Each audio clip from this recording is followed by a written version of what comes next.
क्रिस्त में मेरे प्रिय भाइयों तथा बहनों, वर्ष का 18वां इतवार में हम प्रभु की ओर आगे बढ़ रहे हैं।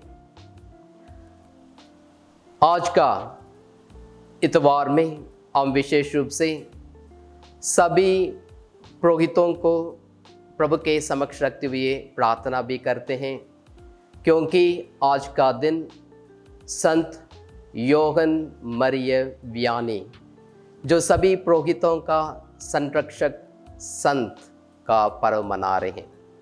आइए आज हम वियानी संडे के रूप में हम जश्न मनाते हुए, खुशी बांटते हुए, सभी पुरोहितों को याद करते हुए आइए उनके मिशन कार्यों को भी प्रभु को धन्यवाद देते हुए प्रार्थना करें। आइए आज के पाठों द्वारा जो माँ कलीसिया हमारे बीच में दो मुख्य बातें हमारे सामने रखती हैं, उस विषय पर मन चिंतन करें और उस विषय के आधारित जीवन व्यतीत करने आगे बढ़े। दो मुख्य बातें वर्ष का 18वां हमें सिखाती हैं।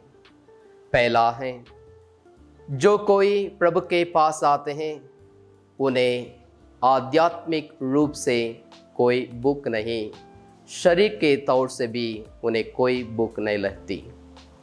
दूसरा है, जो प्रभु के पास आते हैं जो भूख मिट जाती है और उस ईश्वर पर विश्वास रखते हैं जिससे उनकी प्यास बुझ जाती है, प्यास दूर हो जाती है।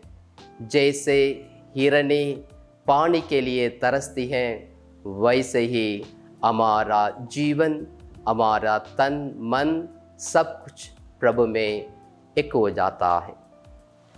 कई साल के पहले विश्राम के दिन, रविवार के दिन, मैं गिरजाघर की ओर आगे बढ़ रहा था। जैसे मैं गिरजाघर के प्रवेश द्वार में पहुंचा, मैं कुछ भीख मांगने वालों को मैंने पाया। दो भिखारी लोग, अरे भाई कुछ खाने के लिए कुछ दो, मैं भूख से मर रहा हूँ।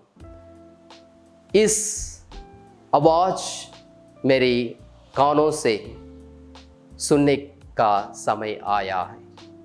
जैसे मैं उस गिरजाघर के प्रवेश द्वार में पार होते हुए मैं गिरजाघर के अंदर में चल पड़ा। ये गीत उसी गिरजाघर में गाते हुए मैं शामिल हुआ। दिल को ना चैन मिले प्रभु तेरे बिना, मेरा दिल तेरे लगन लिए जगड़ा देना, जगड़ा देना, ओ दिल को ना चैन मिले। ये गीत चलते रहा और पवित्र परमप्रसाद ग्रहण करने का समय पहुंच गई और मेरे दिल में, मन में ऐसे एक विचार विमर्श आरंभ हुआ, शुरू हुई कि जो भाई बहन इस गिरजाघर के प्रवेश द्वार में बैठते हुए एक बेचैन रूप में भीख मांग रहे थे, तड़प रहे थे, वे भी प्रभु के बिना तड़प रहे हैं, भूखे हैं, प्यासे हैं। जैसे लोग अंदर प्रभु के दरबार में हैं, वे गा रहे हैं, दिल को चैन ना मिले प्रभु तेरे बिना। ये दोनों के अंतरतम क्या है? इसी प्रश्नों को मैं लेते हुए मैं कुछ समय चुप रहा, प्रभु से विनय की, प्रभु ऐसे वातावरण में आज के दिन और आज के वचन कैसे मैं समझूं और कैसे उन सभी भाई बहनों को आपकी ओर ले आने में मैं भी प्रयत्न करूं। कृष्ण मेरे प्रिय भाइयों तथा बहनों, जो भीख मांगने वालों के लिए, जो भूख मिटाने, प्यास मिटाने के लिए सिर्फ भोजन और पानी की ज़रूरत है, क्योंकि उनके शरीर की हालात ऐसे थकावट में हैं, जो शायद जो प्रभु के भवन में एकत्र होकर गीत गा रहे हैं, प्रभु में आनंद मना रहे हैं, शायद वो गाते हुए आए हैं, लेकिन उनके जीवन में एक कमियां हैं। आध्यात्मिक तौर से वे भी भूखे हैं, प्यासे हैं, इसलिए उनके जीवन में भी एक बेचैन का अनुभव वहाँ पर हो रही है। इसलिए दोनों वातावरण में एक बेचैन का एक अनुभव मैंने पाया। आज का जो वचन ऐसे एक अनुभव को प्रकट कर रही है।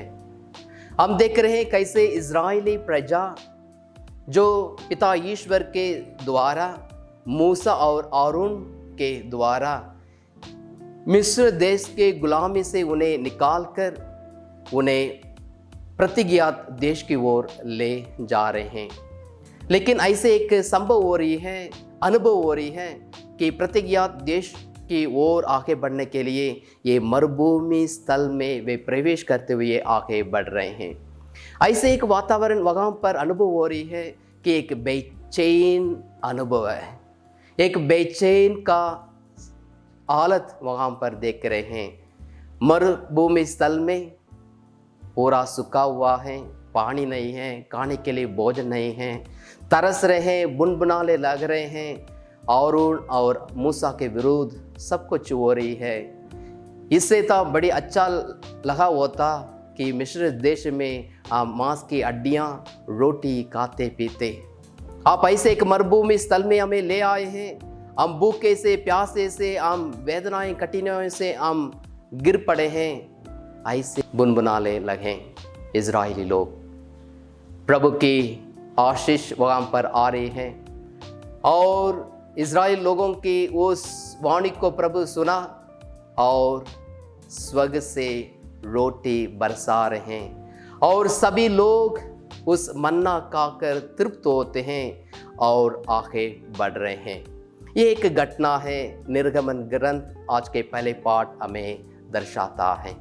हम देख रहे हैं आज के सुसमाचार में भी हम सुना है, संत योगन के सुसमाचार अध्याय 6 पद संख्या 24 से लेकर 35 वाक्य तक हम पढ़ रहे हैं। सुना है कि कैसे प्रभु यीशु क्रिस्त 5000 लोगों को रोटी खिलाने के बाद वे कफरनाहुम चले पड़े और लोग उनके पीछे चलने पड़े और वहाँ पर लोग उनकी ओर जा रहे हैं और प्रभु आप कैसे यहाँ पर लोग पूछने लगे और एक ऐसे एक वातावरण में हम देख रहे हैं, लोग एक बेचैन का अनुभव है वहाँ पर भी देखने का हमें मौका मिल रही है। क्यों कि प्रभु यीशु क्रिस्त ने जो लोगों के बीच में चमत्कार दिखाया और जो भूखे प्यासे उनको रोटी और सब कुछ खिलाया पिलाया और ये लोग प्रभु के पास दौड़ने लगे और इस समय प्रभु को देखते हुए ये कहते हैं, प्रभु क्या हमें छोड़ के आप यहाँ पर आए हैं?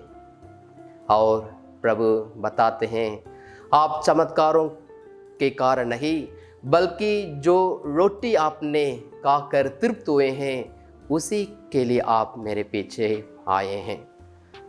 मनुष्य रोटी केवल नहीं जीता है, मनुष्य ईश्वर के निकले हुए हर एक शब्दों के द्वारा प्रभु आपके जीवन में आता है। इसलिए अनश्वर रोटी के लिए कार्य करो, जो आनंद जीवन देने वाले रोटी के लिए आप तरसो। हम देख रहे हैं कैसे जो यहूदी लोग प्रभु के ओर आगे बढ़ रहे हैं और जो गैर यहूदी लोग भी जो प्रभु को माना है वही लोग भी प्रभु के चमत्कारों को देखकर और अलग अलग रूप में उन्हें अनुभव करते हुए पहचानते हुए प्रभु की ओर आगे बढ़ने लगे। और इस घटनाओं को भी हम देख रहे हैं कैसे लोग एक बेचैन का अनुभव उनके जीवन में है, क्योंकि उनके लिए खाने के लिए कुछ नहीं था, भोजन खाने के लिए कुछ नहीं है और भूखे थे प्यासे थे, लेकिन प्रभु ने उन सबों को खाना खिलाया भोजन दिया। लेकिन प्रभु कहते हैं इससे आपके लिए कुछ नहीं है, इससे आपके बेचैन खत्म नहीं होती हैं। यदि आप प्रभु की इच्छा अनुसार यदि आप कार्य करेंगे, आपका जीवन में बेचैन खत्म हो जाएगी, दूर हो जाएगी। और वही लोग जो सुनने वाले वो लोग सारे पूछने लगे, हमें ईश्वर की इच्छा पूरी करने के लिए क्या करना चाहिए प्रभु जी, बताइए। और प्रभु जी कहते हैं ईश्वर की इच्छा ये है, उसने जिससे भेजा है उसमें विश्वास करो। और वो लोग आगे बढ़ते हुए कहते हैं जी हाँ, हम विश्वास करते हैं, लेकिन एक चमत्कार दिखाइए जिससे हम आप में विश्वास कर सकते हैं। जैसे पुराने नियम में हम पढ़ रहे हैं, हमने पढ़ा है कि हमारे पुरखों ने जो स्वर्ग से उतरी उस रोटी को खाया है, वे तृप्त होकर वे आनंद जीवन पाया है। उसी प्रकार एक चमत्कार दिखाइए। प्रभु कहते हैं कि मूसा ने उस स्वर्ग से उतरी रोटी को नहीं दिया, मेरा पिता ने उनको ये रोटी खिलाया, ये जीवन दिया। इसलिए प्रभु कहते हैं आगे कि जीवन की रोटी मैं हूँ, जो मेरे पास आता है उसे भूख कभी नहीं, और जो मुझ में विश्वास करता है उसे प्यास कभी नहीं होती। आइए प्रियजनों, यही है अनुभव आना है। जो लोग प्रभु के पास आते हैं, प्रभु में विश्वास करते हैं, कोई बेचैन का अनुभव नहीं होती है, वहां पर खुशियां आती है, वहां पर खुशियां का समय होती है, वहां पर प्रभु विद्यमान है। आज के अनुभव किया है, मैं किसके पास जा रहा हूं, मेरा जीवन का जो उद्देश्य क्या है कि मैं धन दौलत को पकड़ूं, रोटी मकान कपड़ा को अपनाऊं, या जो चीज मुझे पसंद है उसकी ओर आगे बढ़ूं। मेरा विशेषता किस पर है, मेरी रुचि किस पर आधारित है। यदि मेरी रुचि, यदि मेरा विशेषता प्रभु पर है, प्रभु मेरे लिए सब कुछ प्रदान करेगा, वहां पर चैन का अनुभव होगा। इसलिए वो गीत हमें बताता है, दिल को चैन ना मिले प्रभु तेरे बिना। प्रभु मेरे दिल में है, प्रभु मेरे जीवन में है, मेरा दिल, मेरा मन खुशी से भर जाएगा। आइए हम ये दोनों अनुभव को आज के दूसरे पाठ संत पौलुस हमें बताते हैं कि हमारा जीवन नवीन आध्यात्मिक विचारधारा अपनाने के लिए और हमारा जीवन नवीन स्वभाव धारण करने के लिए बुलाए गए हैं, जिससे हमारा जीवन धार्मिकता और सच्ची पवित्रता में आगे बढ़ सकें। आइए, जो खुशी प्राप्त करना चाहते हैं, चैन प्राप्त करना चाहते हैं, वही लोगों को प्रभु दे रहे हैं धार्मिकता की ओर आगे बढ़ने के लिए, सच्ची पवित्रता आनंद जीवन बिताने के लिए प्रभु बुलावा देते हैं। आइए आज विशेष रूप से यही आशीष मांगे, प्रभु हम ऐसे नश्वर चीज़ों को अपनाने के लिए तरस रहे हैं। मत्ती के सुसमाचार अध्याय 6 पद 33 हमें बताता है कि पहले परमेश्वर के राज, उसके न्याय की खोज करो, बाकी सब तुम्हें दिया जाएगा। प्रभु के राज्य के मूल्य क्या है?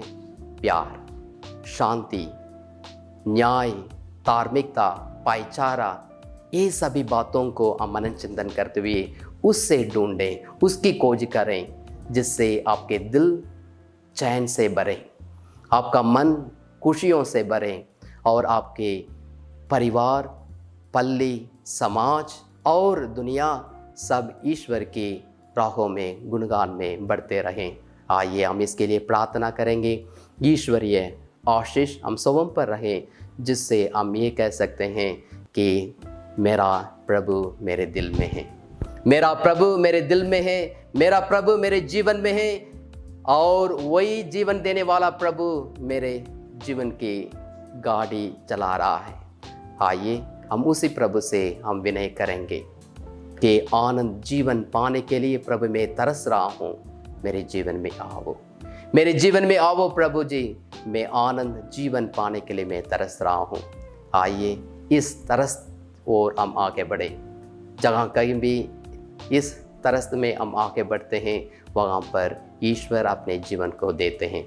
आइए हम प्रार्थना करेंगे कि जैसे आज सभी पुरोहितगण अपना पर्व मना रहे हैं। संत योहन मरी वियानी को याद करते हैं। सभी पल्ली पुरोहितों को हम याद करते हुए, सभी पुरोहितों को याद करते हुए हम प्रार्थना करें उनकी मिशन कार्य आगे बढ़ते जाए। और संत वियानी कहते हैं, यदि ईश्वर आप में निवास हैं वहाँ पर खुशियाँ शुरू होती हैं। यदि ईश्वर तुम्हारे जीवन में आ गया है और आपके लिए कुछ भी चीज़ की कमी नहीं रहती है, आइए उस ईश्वर हमारे बीच में पवित्र परम प्रसाद के रूप में हमारे बीच में आते हैं, उसे हम ग्रहण करें। उसके समक्ष हमारे जीवन को समर्पित करते हुए आशीष मांगे कि हमारा जीवन अधिकाधिक प्रभु में आनंदित हो और हमारे दिल खुशियों से भरे और बेचैन से दूर होकर सच्चे आनंद जीवन व्यतीत करें। इसके लिए हम प्रार्थना करें पिता पुत्र पवित्र आत्मा के नाम पर। आमीन।